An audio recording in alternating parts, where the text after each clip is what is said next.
नमस्कार दोस्तों, हमारे चैनल ए बी क्लासेस में आपका स्वागत है। आज मैं समझाऊंगा आपको साइक्रोमेट्रिक चार्ट। इस चार्ट को समझने से पहले साइक्रोमेट्रिक टर्म की स्टडी करना जरूरी है।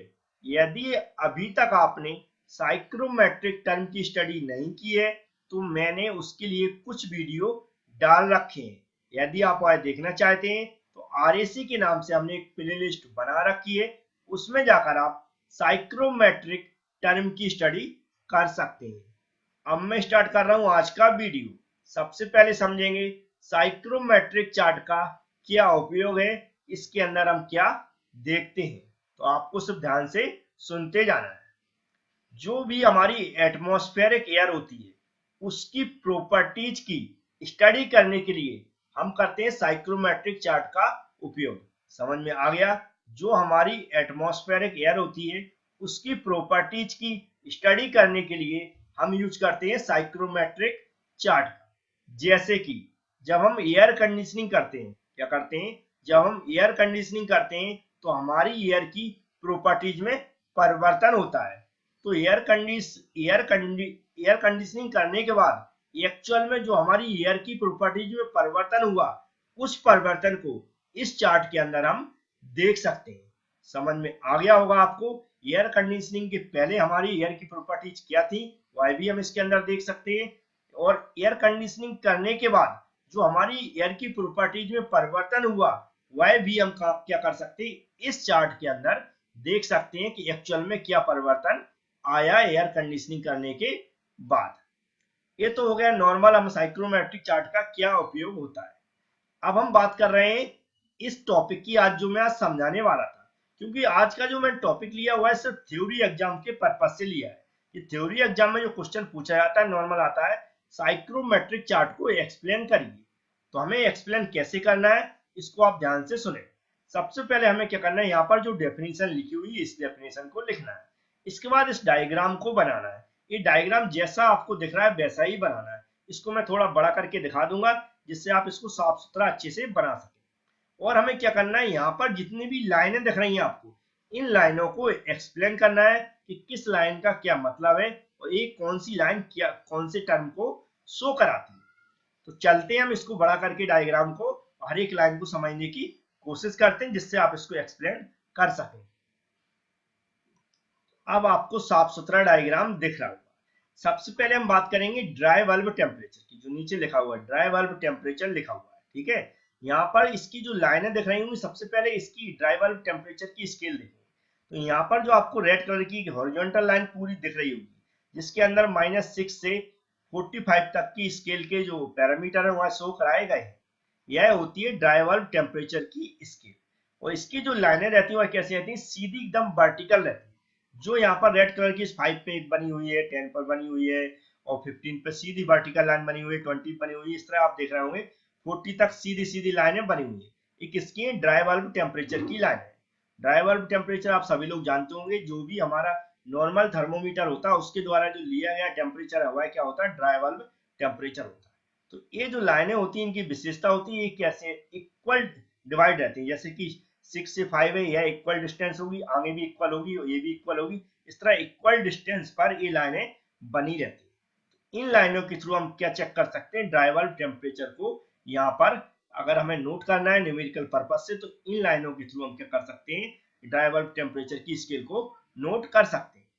अब सेकेंड वेट वाल्व टेम्परेचर की बात करते हैं। नेक्स्ट है वेट वाल्व टेम्परेचर। यहाँ पर आपको लिखा दिख रहा होगा, यहाँ पर जो आपको ब्लू कलर में लाइन दिख रही है, कैसे कलर में, ब्लू कलर में।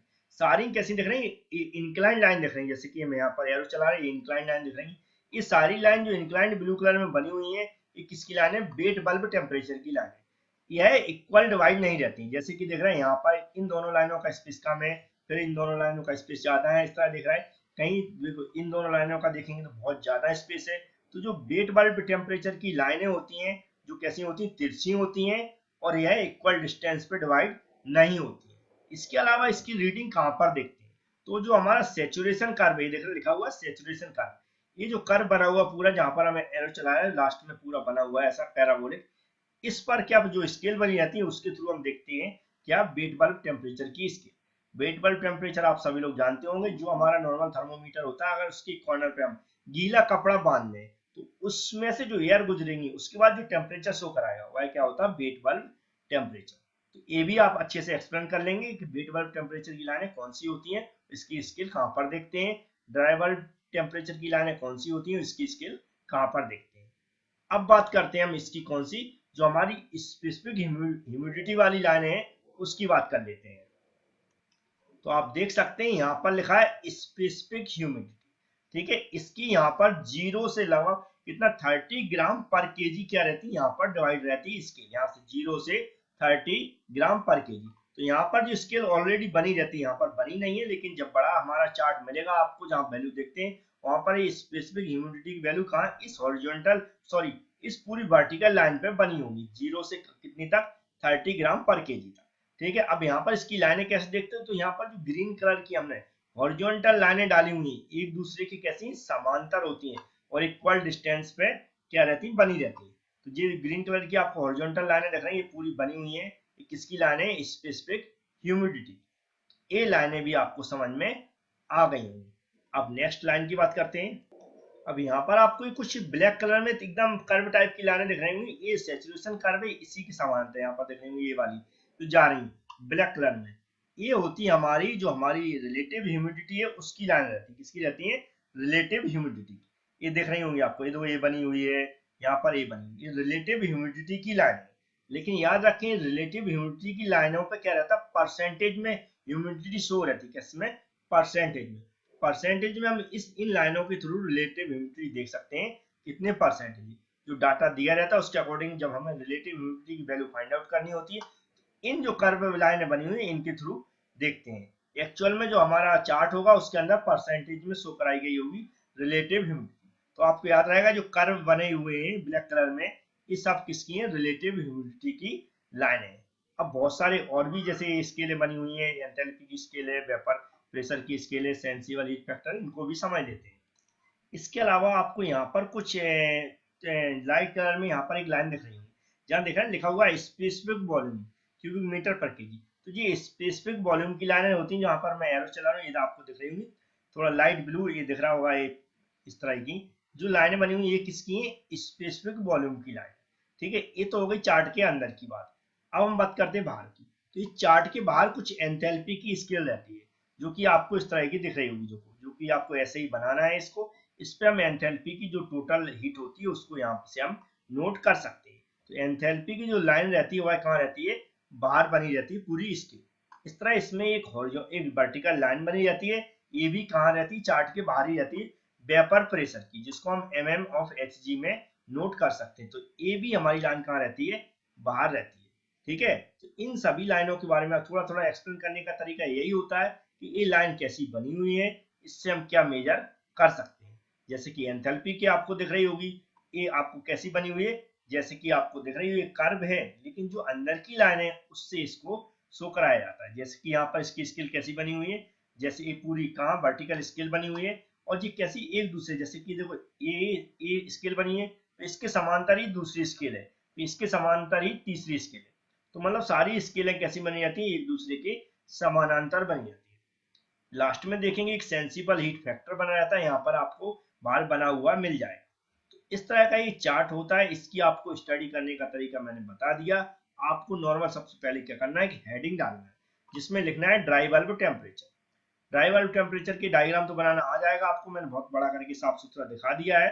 और भी बुकों में डायग्राम रहते हैं, एक छोटा सा फॉन्ट देते हैं और एक भी लाइन नहीं शो कराते हैं, एक एक लाइन शो करा देते हैं, लेकिन मैंने कोशिश की है सभी लाइनों को शो कराने की, और कलर इसलिए कर दिया आप हर एक लाइन को पहचान सकें।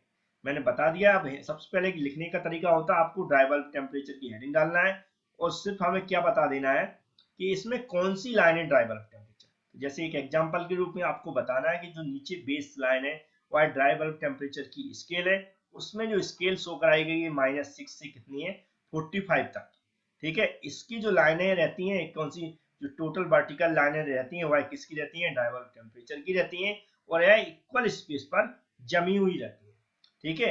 इसके कई सेपरेट डायग्राम भी बने हैं, उनसे भी समझा सकते हैं, लेकिन हमें इतना नहीं करना है क्योंकि यह कोई 4 से 5 नंबर का पूछा जाएगा, 6 नंबर का भी पूछा जाता है। तो सिर्फ हमें क्या कर देना, डायग्राम बना देना है अच्छा साफ सुथरा, और एक्सप्लेन कर देना थोड़ा थोड़ा। ठीक है, समझ में आ गया होगा। यदि आपको जो भी मैंने समझाने की कोशिश की समझ में आया है तो वीडियो को लाइक जरूर करें। इसके ऊपर जो भी न्यूमेरिकल बनेंगे वो मैं लेकर आऊंगा, तब आपको समझ में आएगा इस चार्ट से वैल्यू को कैसे फाइंड आउट करते हैं। Thank you friends.